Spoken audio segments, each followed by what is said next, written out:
Nottingham, the Midlands. This is the base of a filmmaker who, for me, is one of the most fearlessly distinctive voices of modern British cinema. If you haven't heard of Shane Meadows, it's time you did. Today, Shane's invited me to come to Nottingham. We've spoken on the phone before, but I'm really looking forward to meeting him. I joined Shane and producer Mark Herbert at their local pub. I'd just be worried if I was the cameraman. Oh. Shane Meadows began funding short films with his dole money before making his feature debut in the late 90s with the honest and affecting 24/7. Sharon, come here!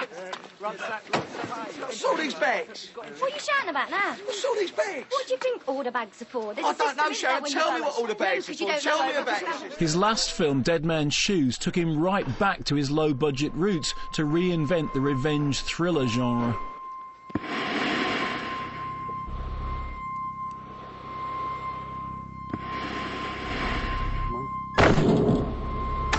Now he's back with his fifth feature at the tender age of 34.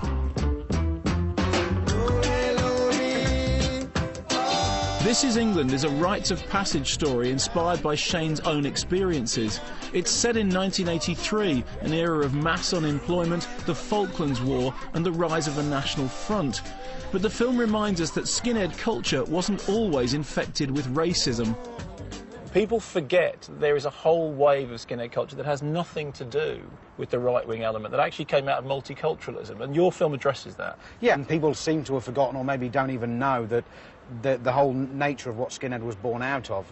The white skinhead movement was born out of white kids working with black kids in shipyards and, you know, around the docks or in factories, and starting to sort of coexist and go out together and go into each other's, you know, parties and do's, and these white guys, basically working class, will go into blues parties and starting to listen to Trojan reggae that was coming over from Jamaica, and the whole thing was born out of a love of black music. The skinhead movement was the ultimate kind of like, well, you know, we're actually proud to be working class, and anyone who's middle class can't wear these boots and can't wear these jeans and this work shirt and a pair of braces and look like this.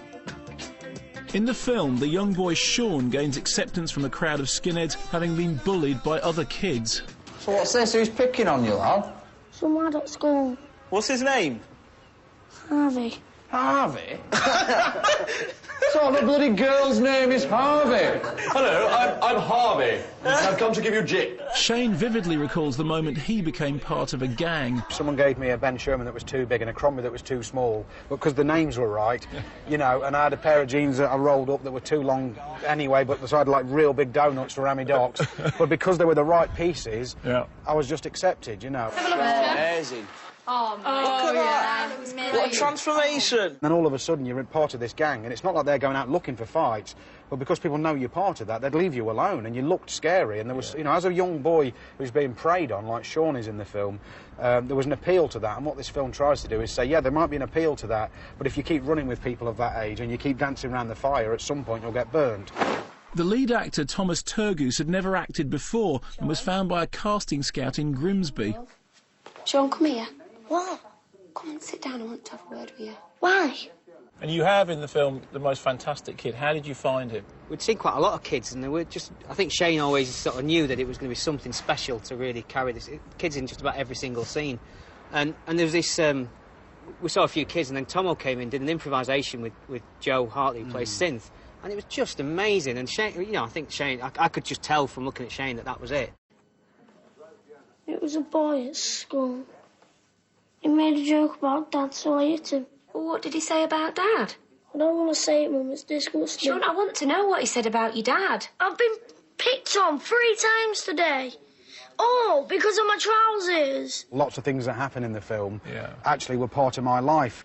In the film, as in Shane's real life, the gang is infiltrated by a more racist element and a new leader emerges. So we can stick our flag in the ground and say, yeah, this is England, and this is England, and this is England. I went along to a National Front meeting when I was 11 years old in someone's house, and it wasn't just a group of skinheads.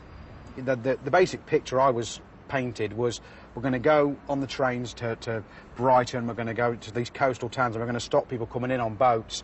We're going to, you know, and the actual truth it was, they'd go out in a car and find 3 of the smallest Asian lads they could find to have a fight with and, like, beat them up. And so it was like, well, actually, you know, you're just bullies. They hated the fact that their food smelt different, you know, that they had their own religion, and that they actually hated the fact that they were actually really united, I think. They had a culture. Completely. Because the whole, I mean, it seems to me that the part of that, and I think this is reflected in the film, is it's people desperately looking for a culture which is theirs. And one of the things that causes the resentment of what they see as the immigrant is that they have a culture, they have a music tradition, they have a heritage, they have pride in their own history. And it's in that absence of pride that sort of, you know, the right-wing thing flourishes. Yeah, completely. This Is England has a strong educational message aimed at teenagers, but it's been given an 18 rating. Well, how do you feel about the fact that the British censors have given the film an 18 rating? Because they said that they're not just reacting to the use of, you know, of aggressive language, but racially aggressive language. I mean, it's sort of...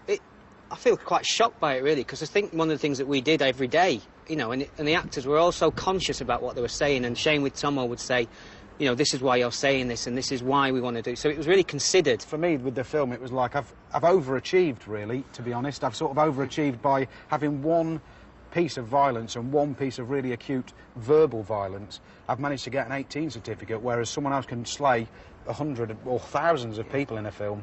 Sure. And I totally get it, because it's affecting, but I don't think it's anything that someone of 15 couldn't cope with. You ever want anyone to talk to? Someone to cry with? Or just to have a hug? Or punch the out of them, telling you I'll be there for you. I won't turn me back on you. Promise you that.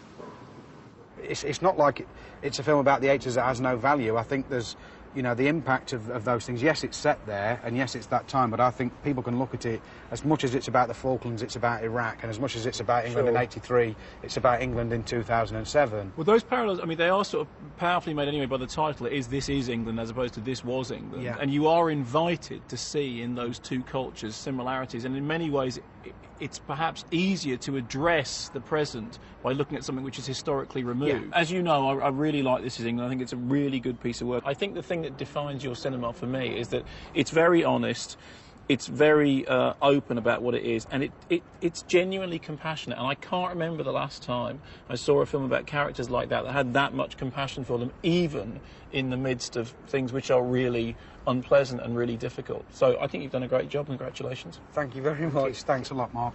Thank you. Congratulations.